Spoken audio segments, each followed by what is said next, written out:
cash back today.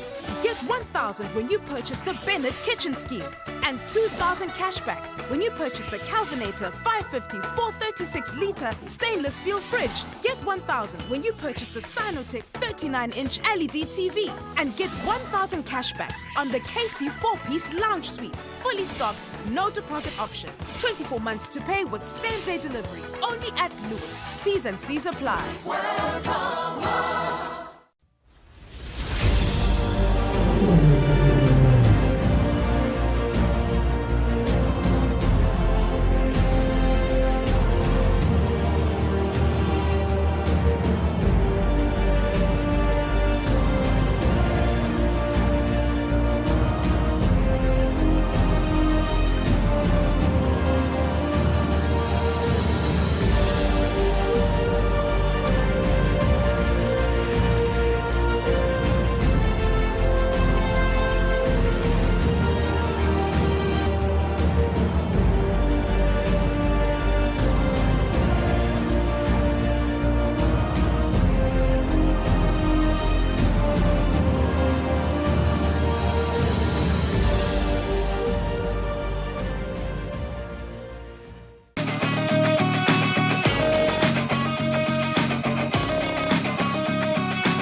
There's no better place than being live here on Eswatini TV. Hello and welcome. A beautiful Thursday. It's going to be one of the best shows so far, where we tackle a different show, different topics pertaining to local football. A lot has happened, and a lot was happening in the midweek as we talk about different international assignments, include our national team as we speak. They're in Lome, the capital city of Togo, to be part of their first encounter of the 2023 AFCON qualifiers. We touch on that and also listen to how the farewell was during their special event held at Technical Center Lubamba. Otherwise, other sporting codes will include the likes of Techball entering their fifth clubs tour over the weekend. As you can see, teams on the day showed what they are capable of. Now we'll look at how Amatekers on the day, they were runners-up. We used to have them as champions. The Olympia Africa team was a third. Who was the champion? You'll find out here live on Temidlalo. Boxing is one sport I can say to currently talk about international exposure, talk about international participation. They are well talked. Now, the participation of women in the boxing industry is also another milestone that is being noted recently. Over the weekend, there was a tournament where mostly female, young, talented boxers were given a chance to be a part of different sporting codes. Now, remember back in March, Eswatini Football Association, in conjunction with Pick and Pay Eswatini, launched an under-15 tournament where a budget of over 3 million was actually injected in ensuring that these under-15s are taken care of. Our colleague, our in-house analyst, Linda Dlamini, took a visit to different parts of the country to see how the tournament on its day one was. He will be here in the studio to give us a quick analysis on how things were. Are the kids really, coping with the injection of the money that was in? Is the tournament going as expected? Otherwise, stay tuned, because a lot is going to be here, because Premier League is left with 1 day before the conclusion of the 2021-2022. We'll talk about the remaining games, where one of the Titanic clash will include Bawani Swallows against Bawani Highlanders and the Armed Forces Derby, Young Buffaloes against Red Leopards. Live on Eswatini TV. He's already in my company, Linda Dlamini. Sibali wami, nguvusele ngosi. Yeah, ngiyakuvusela sibali wami. Ngikuvusele ngikuthobo lokukhulu uvusele wena ma-loyal viewers. Ngilesine Fabrice ngiyathi ukuthi indzaba lenkulu kakhulu indzaba yesihlangu, kodwa tinto letendeka ngeweekend onke lama sporting courts ngicabanga ukuthi amazing how other sporting courts labachuba ngayo imidlalo yabo. Khuluma boxing excellent, khuluma tacball excellent, khuluma development badlala abancane. We remember Champions League. I think Pick and Pay is trying to do that maybe even better, but ongela lama ema sporting courts I'm happy ngendlela labacuba ngayo thina. He eats, he drinks, he sleeps, he smells. Everything is about sport. He lives sport. He's a sportman. Now, as to start with things, Master, quickly, entering their 5th month, Kabangsi Football Federation, Nasibuga Master, Club Championship Tour. It's something lesingasho ukuthi sesivele sijwayele. Every time kunamaqembu lamasha siyabona kwangena and the competition is really improving. Over the weekend at Lobamba, baphinze babamba I clubs tour for the month of May. Wabonani bekunjani? Ngibuka nje it was packed to its capacity.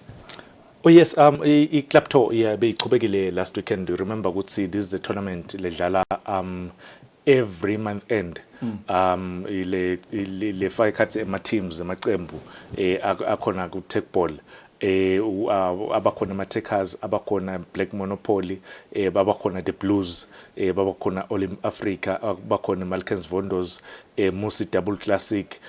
So onke lamaqembu aba part of this tournament bagcutselane I first round ke yadlala last month.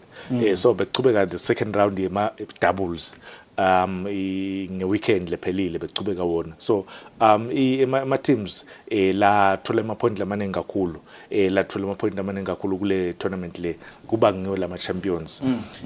So kwadlala kakhulu different players different teams njengoba ubona ukuthi lana Olymp Africa versus yona iMusi. So ngicabanga ukuthi it's a tournament leveta new talent, new players, new teams, even nalendlela lokudlala ngayo uyabona ukuthi the teams they are not only there to participate but to compete, because if a team like Musi from Mangayan, Musi Double Classic from Mangayan, they can compete with the badlali bama-takers loku Taribo naye Njabuliso. Yes, ngicabanga ukuthi bayakhombisa ukuthi i-tech ball le sport siya kuphi. All right, Master bangene enyangeni yesihlanu, but nawubuka le clubs too in terms of development of the sport nje siyathi ukuthi unesikhundla khona as TD technical development ubuka umsebenzi nje ukukhula vele kwalomhlalo lizinga nawubuka kwanyana selime kuphi since kusaqala le sport. Fabrice nawubuka ukuthi badlali I remember the first Challenger series. Everyone was excited kubona nabadlali abasha sabona abadlali laba ba surprise wonke umuntu labanye baphelela ngendleleni, but as kucubeka kwafika ema tournaments abakhona then kwasesekufika le club tour lengicabanga lapho khona seyilethele consistent ku the teams and even nakulama players, because iMusi Double Classic last year Challenger series in fact last year bonge kuzuyibala ukuthi inga compete, but ever since the club tour iqalile nga January they are one team laba consistent. If ubuka umdlalo wabo yena Mdeni Mbuyisa sokwawa wina ema singles uyabona wahamba embili, so ngicabanga ukuthi le consistent lapho kubo a team from Mangayane lo munye nga expect ukuthi mhlambe I team from Olymp Africa la kuna senzo khona inga dominate, but they are dominating and they are dominating one of the best, because bo Taribo na Njabuliso yakhumbula ukuthi ba wina last year ku Challenger series. So ngicabanga ukuthi le growth kulama teams kulama players ngicabanga ukuthi khona Celebration to the Madalas showing us but by the way Feb, they won this match 2-1. But Musi Double Classic, because beba nema point lamanengi bona than ma-takers bathola ama point lamanengi babe sebayiwina le tournament. Beautiful stuff. Now, including the Secretary General of the Federation, Nolwazi Ngwenyama, and one of the top player during the tour that he mentioned, they're going to give us the reaction. How was the tournament? Let's listen to what they have to say about the tournament and the series at large. Lengakusho nje ukuthi I know bekulikhona siyacala kahle isezisacala, but no sesiyophetha bese silungisile. Hayi siyabonga kakhulu ukuthi sigcine siwinile nathi sihambe nayo trophy siyekhaya kuMusi. Qale sifundzile ukuthi cha ukuthi sitimisele kakhulu, sikufundzile lokho ukuthi ungasi na win de kulena round just na next round utawin kufanele utimisele every round ngeke usipushe ukuthi sifike up to this far nathi sigcine siphumelele seyimos seyicishe icontrol kakhulu nako lesi improve kakhulu ekuqaleni no bese sabhayiza kakhulu sisayiqala nje la kuthiwa tech ball. I'm very happy ngemajita lezidlala nawo adapteka kahle kakhulu kulena ngizana tech ball. Ngiyabonga Dlamini. Solo sicale le competition le clubs tour ezusho yes5 lena I tour I tournament. Lizinga vele lecutselana silibona liyanyuka every month. Lokubonile last month lobo cabanga ukuthi u strong last month kule month le kunemuntu lo sa strong akunayi. Lizinga linyuka nje ngelizinga futhi leli fast kakhulu. Badlali bephu basa struggleisha kancane ngekubamba isikhathi manje kusho ukuthi le tournament bese iyaphutaphuta lokucala iphindze iphute kuphela. Lokunye ke kungaba ngileti inshwana nje wonke umuntu lokhala ngato njengetimali ukuthi labo prize money the money yekwenda le tournament ukuthi be success. Kwanyalo sibonga ama sponsors Premier ne Oasis Water labasibambisile kuze kube ngila. Kepha njengale wonke umuntu lakhala ngayo tindzaba tetimali nato tiba I challenge as we prep for a clubs tour.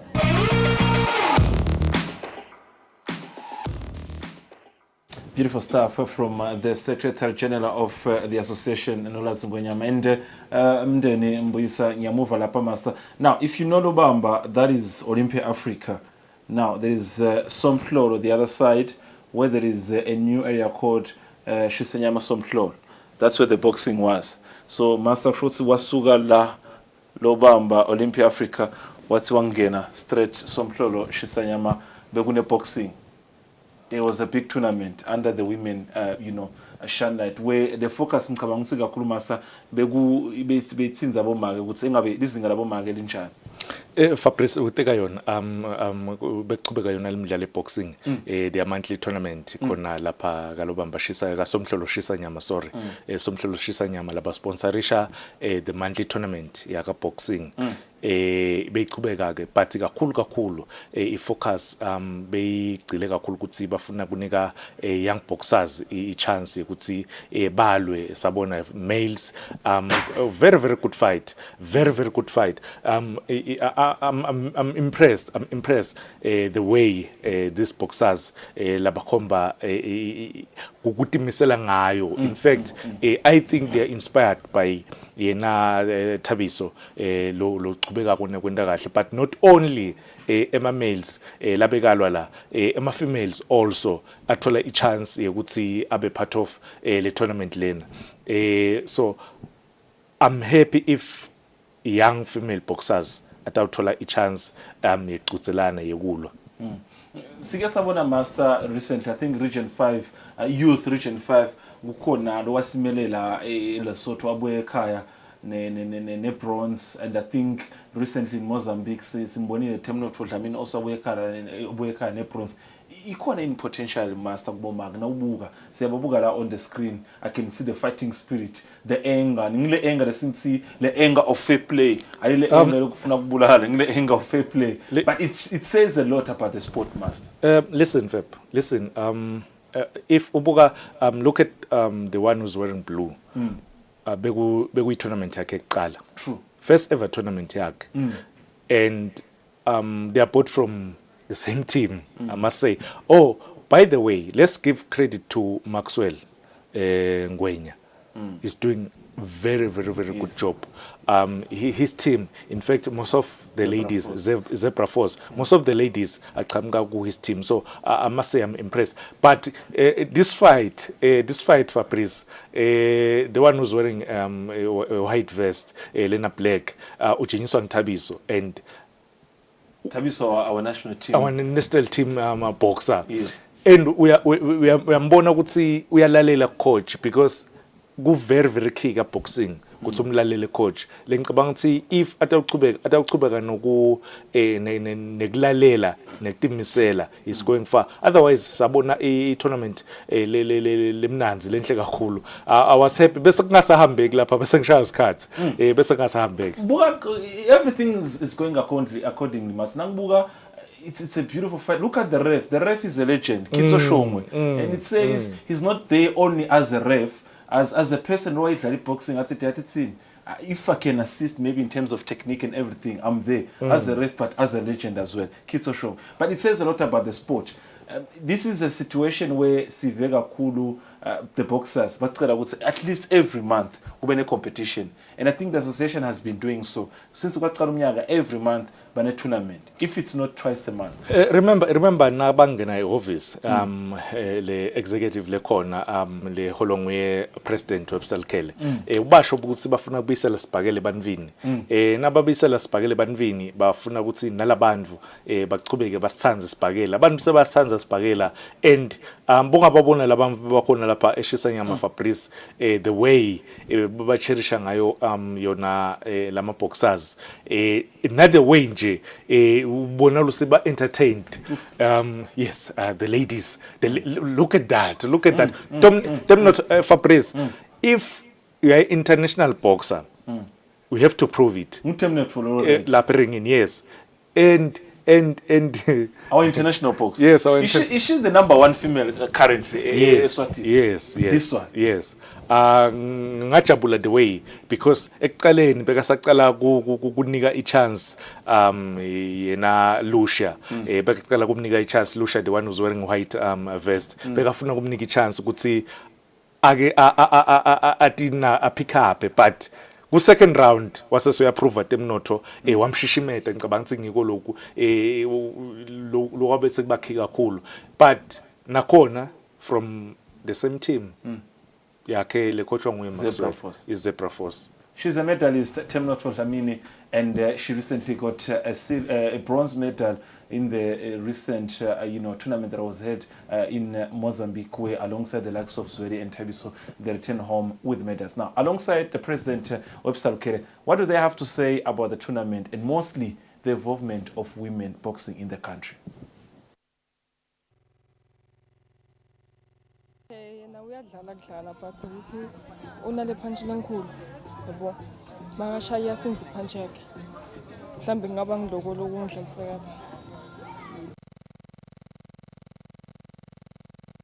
na ikahle because nyalo sekutaba able ukuthi naloyo lebekathanza iboxing nangaba ifemale so tokhona kuda naye aba recognized adlale hamba omele laSwaziland because kumcoka kakhulu kubhlungu ukuthi utojima each and every year at the end of the day bese outside maybe komele la live outside the country. It's a big thing.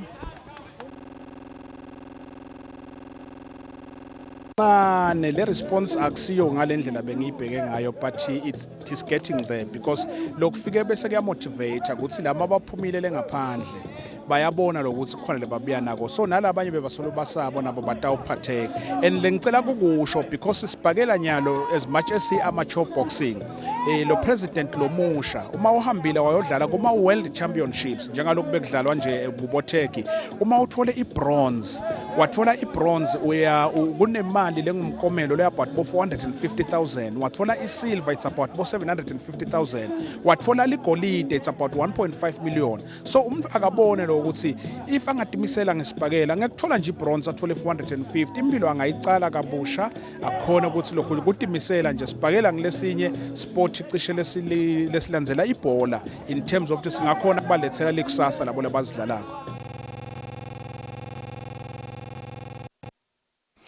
Beautiful stuff. Webster Lukere, the Eswatini Boxing Association president, with a couple of female athletes being Lucia Groning and Temnotho Dlamini. Master Nyamuva Kulumalapu. But moving forward, also another sporting court, lesingasho ukuthi yatsinga ukuthi ifundiswe ukuthi development yena kanjani. Football. Sibonile Pick and Pay faki imali master back in March over 3 million.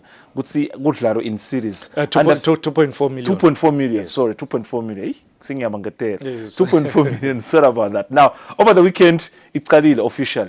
You were there. ukhonile ukuvakashela tinkundla letihlukahlukene yini oyibonile master? Was it organized? Was it impressive enough? Le talent bayakhona kuli scoop yini? Did you see something? Fabrice, na ukhuluma indzaba yebhola ngicabanga ukuthi wonke umuntu uyayithanda ibhola.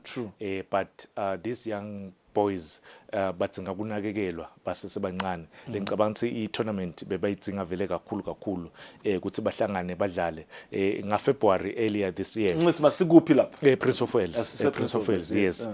La saqala khona Prince of Wales sakhanze ama teams la over 8 Prince of Wales ema teams awu lama players la under 15 some of ema players bakhala umthetho wale tournament ke uthi na ungaphasi kwa 10 awudlali.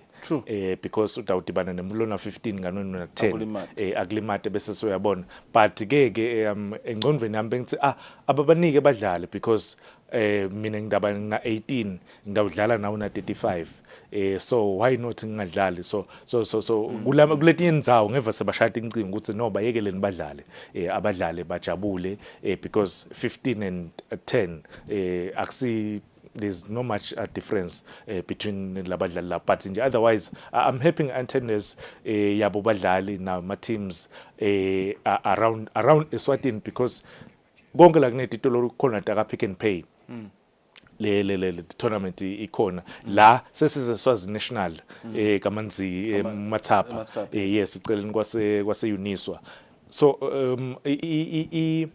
nakhona kamanzini sabona very good young players siyathi ke ukuthi badlali bakamanzini showboating so master ungesikutsho kusukela kusibona lethi thombe master in terms of pictures I'm concerned in a good way though. I'm seeing colorful pictures, I'm seeing the outfits. Engabe in terms of the outfits ukhonile kusota ku find out ukuthi kucamukaphi le laba kucokile on the day ukuchamuka kusponsorishwa ngiyo Pick and Pay nawubuka nje nawungathi uyalenzelisisa kahle la esifubeni ibrandiwe la ngetule enhlitweni Football Association yes so tonke letinvo leto tendiwe ngilesikujabulako lana sesenjabulweni emoneni yes sesenjabulweni lana nakhona akhandla abadlali labanengi kakhulu they were very excited ukuthi le tournament itenjabulweni and ngicabanga ukuthi this is the right way yekudevelop Thame Mfukeni former Manzini Wanderers player he was bekunguye la cheering up players. Yes so ngicabanga ukuthi this is a good thing is a good thing because our young players they need such tournaments because at a young age udzinga kudlala uenjoy to expressa so nasofika ku 15 16 17 ngilapho khona sekumele ukuthi usale uyongena ku first team mina I believe ukuthi umdlali ku first team kumele angena mina Fabrice yes it was Super League but I started playing a Super League na 16 so mina ngibelieve ukuthi umfana lomncane kumele ukuthi angene ku first team ana 16 17 18 usuke socetha ngisho isikolo so young adult lapho so Premier League kumele ngabe sodlala I know the topic kuwe sensitive kakhulu asibuka in terms of the future because kumbele ukuthi ikhona iWorld Cup yama under 17 sine sengakhuluma ukuthi the team lena le ama under 17 singayikhetha yini based on this group and two ngiyathi ukuthi una relationship na TT boy Pizamkhona uthini yena nayibuka le program because kahle kahle TT vele this is his job from you what you are saying can we groom this group and be able at least at some point to say we have a good under 17 because master nasikhuluma ukuthi I project yethu funa I start 10 years ukuthi in the next 10 years kule World Cup ya 2033 asithembe ukuthi mhlawumbe itawuba njela noma kuphi 2033 then we can have a national team letha ku AFCON then this is the plan laba bana 13 batabana 23 bangafika ku AFCON. Fabrice believe me you this young boys in 3 years time 4 years time at least 4 of them bataba national team ngalokubonako nalenguvako nalendlela labasupportwa ngayo in 3 years or 4 years time bataba national team ngilo sikufuna because if a young boy is lona 15 yalo ku 4 years time utaba na 19 utaba na 20 So ngicabanga ukuthi we need such tournament. It's so unfortunate ukuthi our under 17s ahamba nakayodlala ema zone 5 games kuphela kanzi this team nyalo nje kumele ukuthi labantu awuphuma la kuthi oh okay a group of 18 players asesibathathe badlale kube ngibo lalaba ku next under 17 tournament uyabona bagrunywe uyabona lokungenani bahlangane twice a week a technical set basa asengibekisele la ngiyakhona khona this is the group ne sitakhuluma sihlangu at some point it's a pity because maybe utanginika in terms of one player kule squad lesihambile lo wahamba ngina stage onke fine beyingekho tournament eSwatini pick and pay eSwatini kick off but lo mdlalo singasho ukuthi wayalandzela kahle lama groups ngoba nasikhuluma nje nyalo mas kulamanye amafu umdlali waze wafika kuma under 20 umdlali wazadlala kuma under 20 sometimes nangaba na potential we can call him to the national team sike sabona kulamanye amafu yabo lawubekisana njenga kwakhe Mthetho Young Buffaloes to start sinza le nankhumbula kahle Rio Matsenjo uhamba nema under 17 eBotswana yes babuya ne bronze lo Matsenjo nyalo akuhambe nesihlangu angithi sithini ke kule product sorry melo mfana ublame abani ke lapho sekusike Fabrice i-trick leyo i-trick because singakhuluma ukuthi ake ku national team bekumele ukuthi akhethwe angadlali ke teamini yakhe no the players Fabrice ngibolele kumele ukuthi bathathe le responsibility boyuki abazange bakhethwa ku national team because bebangadlali ema teamini they were dominating they were playing week in week out bebadlala boSpoko bebadlala bosiza boTharibo bebadlala ema teamini abo so ngicabanga ukuthi these young players even laba nje lesibabonako la akusibo badlala ukuthi nabatathi sebafika ku team yaka Premier League but seba achievile no wrong mentality you need ukuthi nawufika eteamini lenkulu njenge Mbabana Highlanders Mbabana Swallows Mazini Wanderers whichever team longayicabanga but what ukuthi lapho lokungenani ku 28 games mina lokungenani ngidlala 20 look at this young boys lokhuluma ngaye kwakhe Mthetho bongwa week in week out they are playing and uyakubona ukuthi abakufake la ngcondweni look at these young boy yembabona solo zinhlanhla ngwenye akakufaka engcondweni ukuthi already so kuleyo ndlela ukuthi kube ne star so we need ukuthi labadlali nabo aseke bake bahlale phansi athi umdlali okay I'm talented but italent yami ingibeka kuphi ngicela ukuchallenge amas ngiva ngathi i-risk sometimes uyayithatha you see these boys must now we have COSAFA games region 5 games Malawi this year December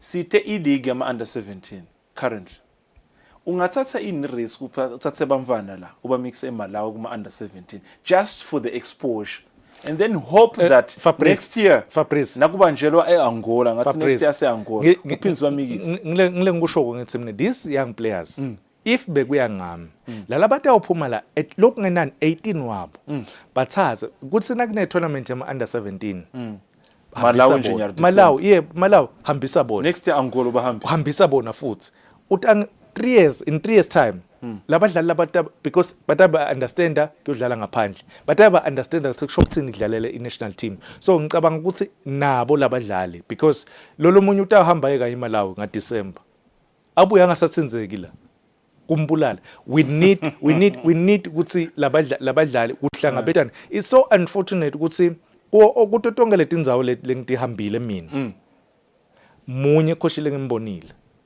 we development ungasho igama ngeke ngize ngilisho igama for issues of ethics munye khoshile ngimbonile we development so where are our coaches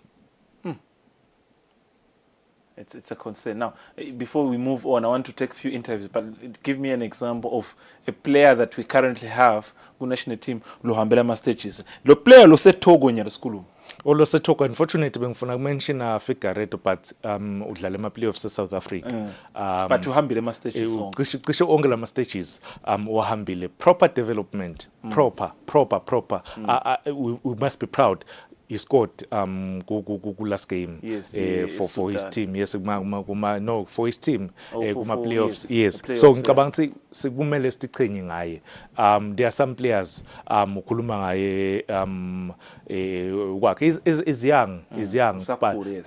but uyambona ukuthi le Stepis lathambako akade kala Jude because Stepis wasigeja wasuka ku1 waya ku5 uthi abanenkinga nasekumele kubuyela ngemuva kanzi nangabe uhamba itonke le Stepis uthi athina uya ku4 ngewusaya ku3 because uya understand kusuka ku3 kuya ku4 ukuthi kulukhuni kanganani. They have it. Linda Dlamini is very passionate about, talent, development of our youngsters. Now, to listen to a couple of interviews that he conducted over the weekend during his visit to different, areas where this Pick and Pay Eswatini under-15 tournament was being played. A few interviews were conducted, of course, by him, Dlamini. And what do they have to say about the tournament itself, the exposure of the players and everything? Listen to them. Ngijabule kakhulu manje noma nathi sibancane sesingawavida amakhono ethu ukudlala ibhola. Angijabule kakhulu mina. Lokhona nami ngishayela amagoli amaningi manje but nje ayijabulekile. Ngijabule kakhulu ukubona abanye badlala nathi sibe khona. Kulekile for lenkulu ke kithi leyo siyibhola ngoba le age gap yamana 15 vele evene beyishoda ngoba ema 13 khona hamini labasichasa ngawo nama 15 vele bekuyigap labeyisala and siya appreciate also Pick and Pay ubagcokisile bonke abahlobile abanamajezi lela abantu bafana mina labanye bacala nje gcoka namajezi looking for lenhle leyo and going forward siyibhola sibonga ukuthi lena ngumnyaka lo crucial lo abo 13-14 years lesibike point nesamene yi golden age la khona nawufaka kahle lama basics sithemba ukuthi by the time labafana baphuma kule program ya 3 years kumanda 28 national team itabe seyihlomseke kakhulu because nawubuka lama numbers nje country wide lo ukuthi sinema team la 60 in total ladlalako in different areas under le tolota ka Pick and Pay letilishumi even uyabona labo bantwana laba about 1200 so uyabona ukuthi le pool le base inkulu kakhulu nasibuya ukuthi nasifuna nje i national team of 20 players from a pool of 1200 uyabona i base lenhle kakhulu silive we believe ukuthi with the correct training lakayana methodologies kubo coach kulabantwana definitely our national under 20 team after 3 years from now itabe well trained and sakura time compete sidlale sibe ngilaba kahle. Now, before we wind up the topic, Master, we talk about Sihlangu Semnikati ngoba giyahlupha ukuthi singavele sinyukele tepisini singakacetha la ngendasi. Master, coach now with development officer, so already a coach. Yes. You can't be a development officer. No. Ubang coach qala ungene ka development. So Friday Mien coach. Yes, Friday Mien is a coach. I remember him nangisadlala ka Super League sidle compete na Hlatikulu Tycoon League first division. He was the only one around Hlatikulu labeka na license at that time. So a development officer still has a license. Yes, aben coach. But beautiful stuff. Master, so saphuma kule topic ngoba itsinga vele lenye langa ukuthi sihlale sithins. Day 1 you were impressed. Without a day 2, without maybe ma finals by the time kushaya December stabe sathi ukuthi cha siye eMalawi sithinga team. Remember the dilemma lesibe nayo last year in Lesotho. Safika sashawa samix some under 17. Sake sabana dilemma simix abamvana who in terms of age they were not, you remember this sahlazeka nje umhlaba wasibu. Are we also going to avoid that in the near future, Mas, by having this program under 15? Are we going to have this, because we can say we cheated with age, obviously, we can't lie. Can we follow the proper protocol to say, you know what, now we can say umvana 13 na 13 nasimixa eMalawi nyabekisa nasimixa Angola next year utabana 16 and 16 litalent unalo singabuke ukuthi ngoba lo udlala kangcono kanzuna 18 asimehlisele. Can we follow the protocol of CAF and COSAF? Fabrice kule age group yalabadlali esikhuluma ngabo. This is where you instill a philosophy of the country, a culture, the style of play of Live. If a 15-year-old, because manager want to believe ukuthi yena Friday Mieni yena technical director Bexisa Mkonda Biza bonke banako engqondweni yabo ukuthi bafuna abadlali abakanjani, and naba labantu abakhetha kube ngibo lalabo abacabanga ukuthi batawubhifa under 17 under 20 bayati ukuthi badlala abakanjani. So mina bengingathi ku-the next round, because lama games asatochubeka itawusebenzisa point system le ku-the next round abathase bonke labo coach labacabanga ukuthi batawusebenta kahle ku development, yabona, from under 13 under 15 under 17 bo coach wena Zibani hamba Prince of Wales umonitor ama games, wena hamba kalobamba umonitor ama games, hamba eMalkens umonitor, bonke labo coach athi ukuthi coach Zibani utasinika i-feedback let's see, because technical director ngeke aza kwende lokho, yabona, some other officials ngeke aza kwende, they are not ema development coaches, ma officials, yabona. If singakhona sokuhlukanisa lokho ukuthi you can't take someone from an office uthi akahamba umonitor ama games, no, lo utababuka ukuthi i-welfare yalama players noma tinvelty kanjani ihamba kanjani, but the coaches they need ukuthi bonke bahambe bayile babuke balese let feedback ku technical director, sorry, kumiyeni bese miyeni bahamba bana aye technical director athi technical director embabane sithola ukuthi kunanabo Kamanzini sithola ukuthi kunanaka, Estegi sithola ukuthi kunanaka, Enhlangano sithola ukuthi kunanaka, and badlali laba good embabane. Defenders they are good embabane. Kamanzini very very good midfielders. They can pass, they can dribble. Yabona. Inhlangano sithola ama strikers la kanje.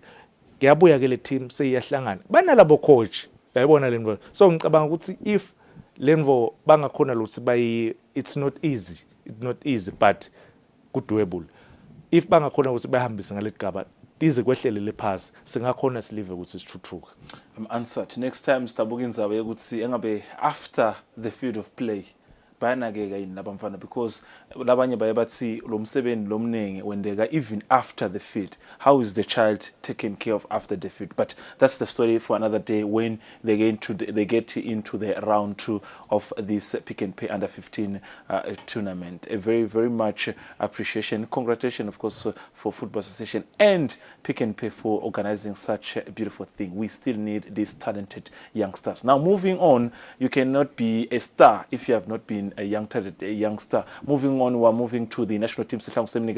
As we speak, they are within the Western Africa area in Togo, Lome, a French-speaking country, where one difficult issue I can also tell you that right now my watch says it is 9:30 in Eswatini. For them it is 7:30, so they are behind 2 hours in the capital city of Lome for their first AFCON qualifier against Togo, a country masale singasho ukuthi sike sayibona World Cup, sayibona kuma AFCON, but history is history. At some point we played against them Sabashaya, but master, it's our first game away.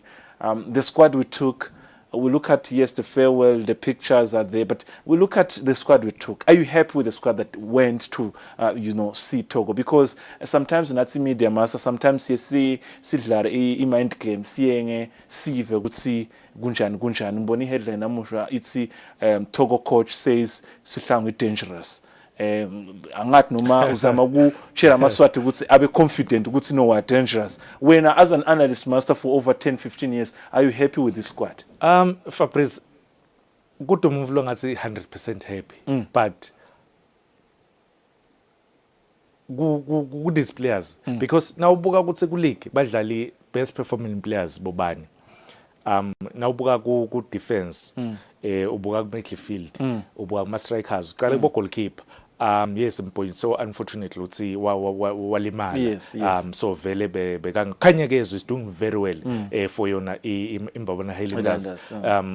I defense, yes, I know ukuthi defense lapha nalapha khona leti khalo kodwa nalapho ngicabanga ukuthi bakhona some laba performa kahle yes Machawa because I believe Machawa is that defender lo representer kahle ku national team even the height even but if I'm not mistaken udlala game yinye master it's so unfortunate ukuthi walimala but ke coach uyabelievela kuye yena Machawa so ngicabanga ukuthi i-midfield inabo bo Sifiso Mathe inabo bo junior kunasokhuluma nge-creativity so I feel like this team yes we miss Manyovu because of some issues Figueiredo is playing with his team ma playoffs bafuna kuya Premier League so unga understand so but even though I'm not 100% happy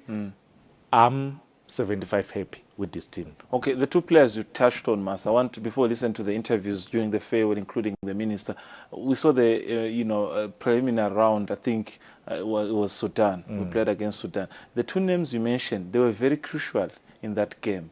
We saw the involvement in the game. Do you think maybe their absence might be of a serious concern?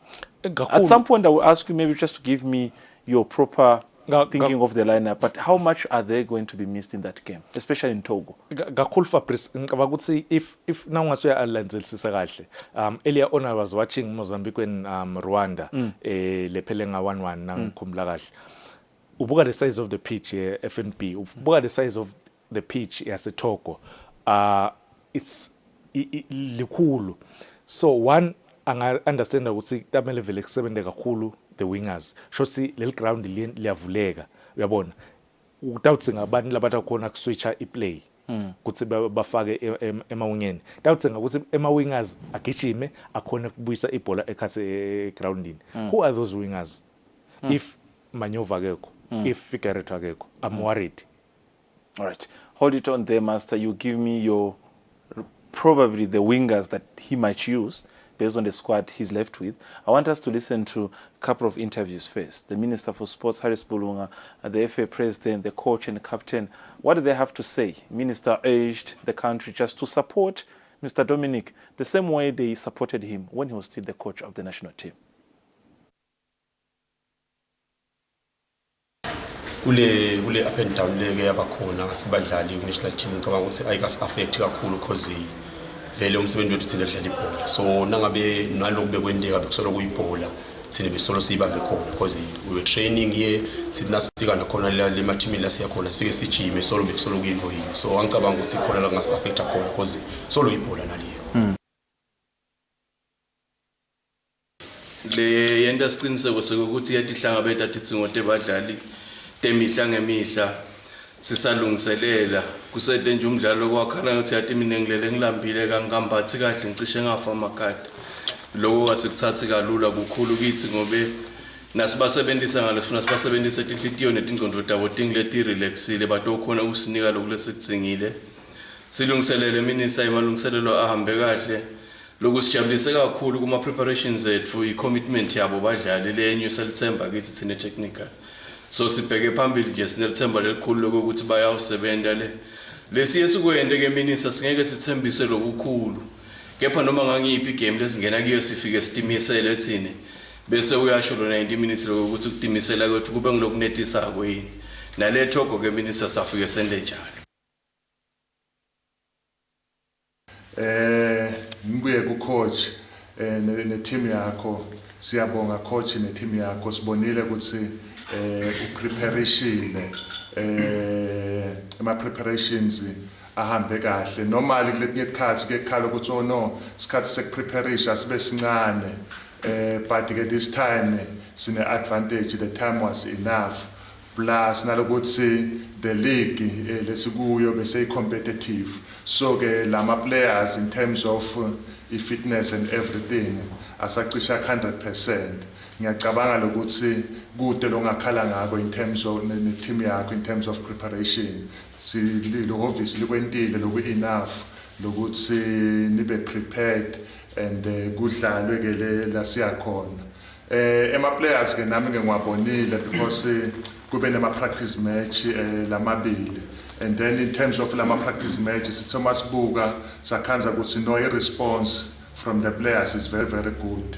And ngale material lekhona angiboni ukuthi singahlulwa yini ukuthi sibuye singabuyi nenduku emakandlala sibuye sesibeke abantu emadruma.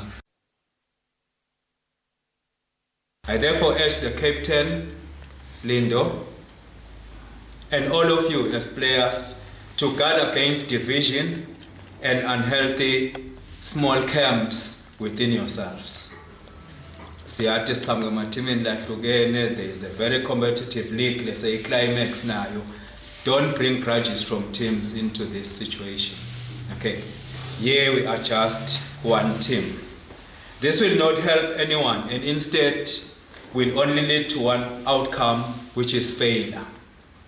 The nation sends you out as one, and we expect from you a united showing in good and in challenging times. I also wish to take this moment now to urge the entire nation to rally behind our Sihlam as our boys begin this challenging but equally doable qualifying campaign. These qualifiers aside, 2022 promises to be a very busy year for Sihlam, with CHAN qualifiers soon to come, as well as the Senior Men's COSAFA Cup. The team has no chance of surviving such a grueling period without the unwavering support of the nation. Beautiful speech, Master Mover Minister. He's driving a good point. In other words, Nagatsi, we have a competitive league. In other words, Utsi, when us feel so much, and no much magaku, ungamulisa peraskal. Because number one, number two, no manje we lo vangazo si sinengi ancho because the top four at some point they were fighting, but now we have top two. In other words, he's asking for unity in the national team. Let's forget about the rivalry. Fabrice, national team, the players laba khona lapha seba understand ukuthi isho ukuthi national team, rivalry aside, because nangikhumbula national team leyenda kahle asakhosha yena minister, bekunemba bona solos dominator ne Royal Party dominator, and they were competing ku league. You remember ukuthi bekutough kanganani baye kuma finals, ifike win one team baye kuma finals ifike win lelinye. So ngicabanga ukuthi even nalaba they understand ukuthi kudlala ku national team kushone, ukhuluma ngabo badlali bayo iRoyal Party lehlete sicungweni kunabo Junior Makagula. They understand kudlala ku national team kushone, uSkhali from Babona Highlanders khanya kezo they understand ukuthi kudlala ku national team kushone. Young Buffaloes badlali bayo laba khona they understand ukuthi kudlalela kumelela live kushone. So I think as much as some fans they are not happy about a national team, but I can say this is the best from the league we have. The fighting spirit. Yes, some players bakhona labasele, but these players they can die for leave. Master, we're looking at them. We keep looking at them, but give me your probably first lineup. And the lineup yako Master naungi pale lineup. Ngifise kwathi ukuthi the lineup is best ukuthi ufuna 3 point since you are away, ufuni draw since you are away, ufuna yabo, are you offensive, are you holding back? Yeah, give me what you're capable of seeing starting on the day. A couple of times you've been spot on, Mas. I think for the past over 7-8 years, whenever we can't maybe 1 or 2 players, and a coach at some point, did appreciate your contribution with our colleague Patrice Msibi, saying that your analysis is always on spot on in terms of your selection. Who do you think is starting in that 11 in Togo? Sikangena kuma issues lamanye besitawungena kafisha nokuthi basengakathi ukuthi batawudlala kuphi second game. Yeah.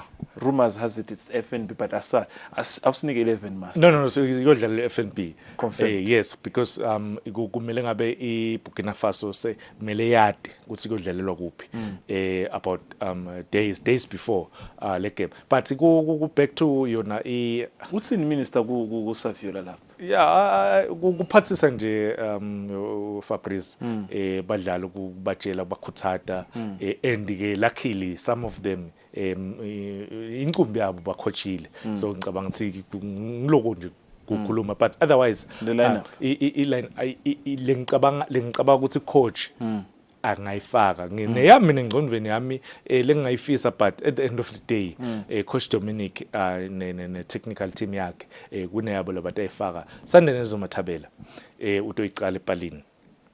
Is it that's who you feel is right for you? No, coach, they believe in him. Okay. Yes, but international exposure. Yes, the captain Lindo Konda right back utawuqala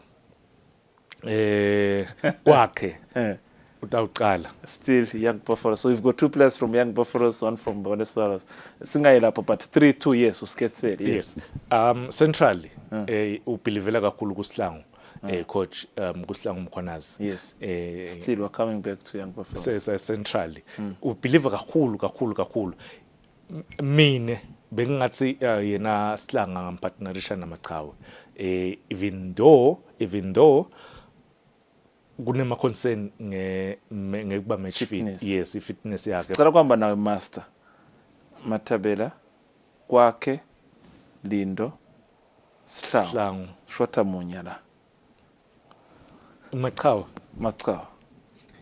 Yes, Machawe. So we've got the back Mathabela as a goalkeeper, left kwakhe mzetwa Lindo Mkhonda number 2, Sihlangu as a center and Machawe. Yes. Machawe. Let's go in the center now. Then central midfield. Are you going for a 3-3? Mzwandile Mabelesa utodlala as a holding midfield. Yes.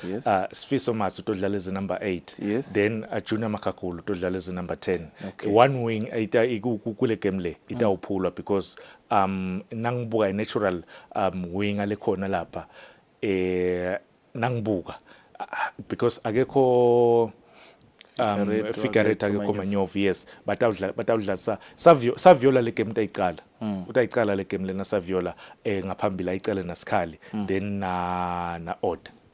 Okay, so order umfaka line ku left noma ku right ngathi kukahle ngicamka on the right side. No, mfaka right yes. Saviola uphula the left wing ungena ngekhathi yesu udlala close kakhulu ku Sikhali. Okay, Sikhali is in the center. Yes. So ungena nge 4-3-3.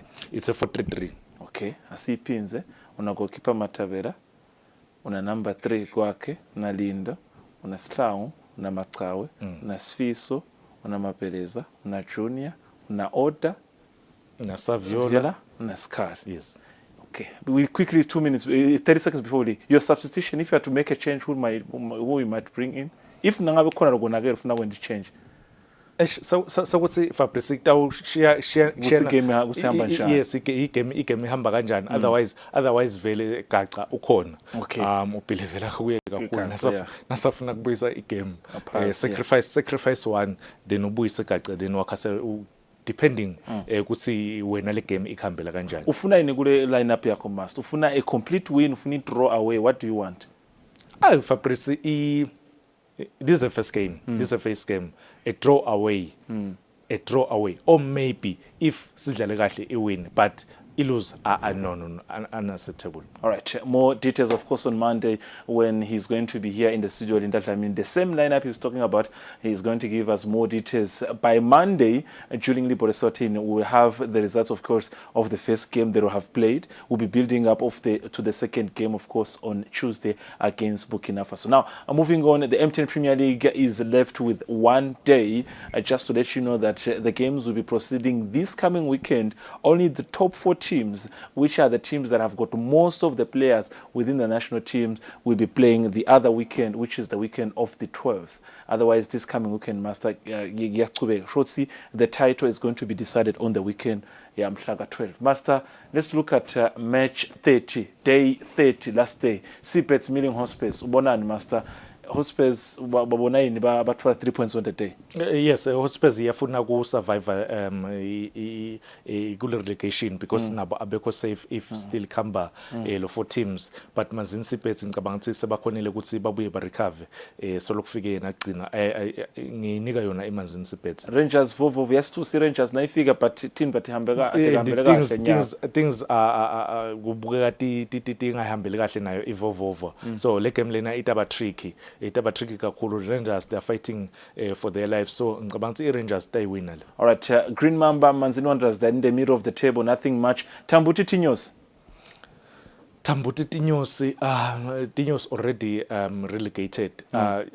Tambuti they will win this one. All right, Malandi Chiefs already relegated against Moneni Pirates. Yeah, Moneni Pirates they win. All right, Denver Sundowns, Ikabot, you know, as one of the coach master, I think since he arrived, I was speaking to Patrice earlier this week to say he could be one of the best coaches this season. What he's done to Sundowns. But it is Babe Sebaluza kakhulu games the past 2-3 weeks babaluze kakhulu, but I remember his first game against Tabankulu Kellis he won 1-0. So ngicabanga ukuthi le game leni itaba tough, but I still believe Denver Sundowns they win. You might wonder why Mbabane Highlanders on that day, on the weekend Mhlaga 12, Highlander supporters might support really Young Buffaloes to ensure that they beat Royal Leopards. Master, Young Buffaloes, Royal Leopards. Young Buffaloes have nothing to lose, Master.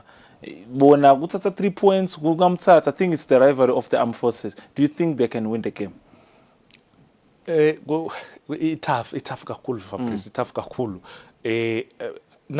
On paper for me, on paper yes Royal Leopards bisolo idlala kahle, but ngiva ngathi Young Buffaloes ingayiwina le if beba compete, but at the moment Royal Leopards they win. Those 2 games will decide the league, Master. Where is the league heading? Fabrice ngakusho lokho, ngakusho nakusuka isizini ukuthi Royal Leopards once they win the league first time they went on they go all the way kuyiwina 3 times but bayiwina le the second time. There's a prophet who is trending on social media saying that maybe miracle might happen on the last day. I know ukuthi football fans, most of them are football fans around the country, more especially abafavor Mbabane Highlanders, they are praying ukuthi Young Buffaloes idle, but le mthandazo mbili ukuthi Young Buffaloes idle Royal Leopards then nabo badle iMbabane Swallows. So ngicabanga ukuthi kungenteka noma ngayini ibhola Fabrice, anything can happen. Beautiful stuff. That is our in-house analyst, Linda Dlamini, giving us an insight of what is happening in the local sports fraternity. Most importantly, our football fraternity. It was good being with you. Kubonga mina Fabrice. Kubonga ma-loyal viewers. Kubonga wona ma-loyal viewers kakhulu. Asihlaleni emthandazweni sihlangu siyadla. I-national team yadlala kusasa nga-6. So imthandazo itabe vele isetulu kakhulu. Catch him live on Monday, live here on Eswatini TV. Julian Libhola Eswatini is going to give you more details. What went wrong, what went well for the national team, as is going to be, of course, live here. Otherwise, a beautiful weekend ahead. Enjoy everything that has to do with sporting activities. More activities are ongoing, and do not miss on our different, daily updates on what's happening on the sports fraternity. Otherwise, until we meet again on this program, Temilaro, Silvia Gamnanz.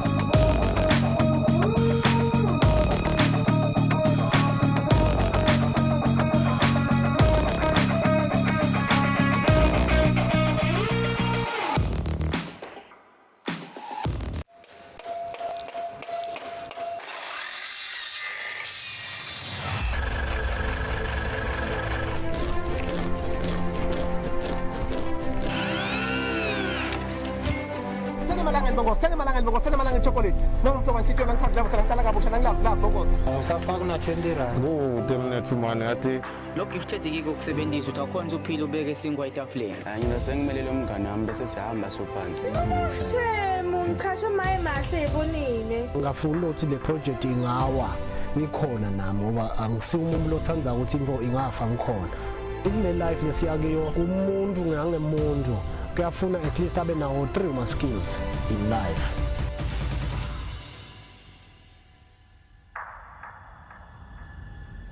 mina ngibonga kakhulu ngoba solo ngatsala kusebenza lo msebenzi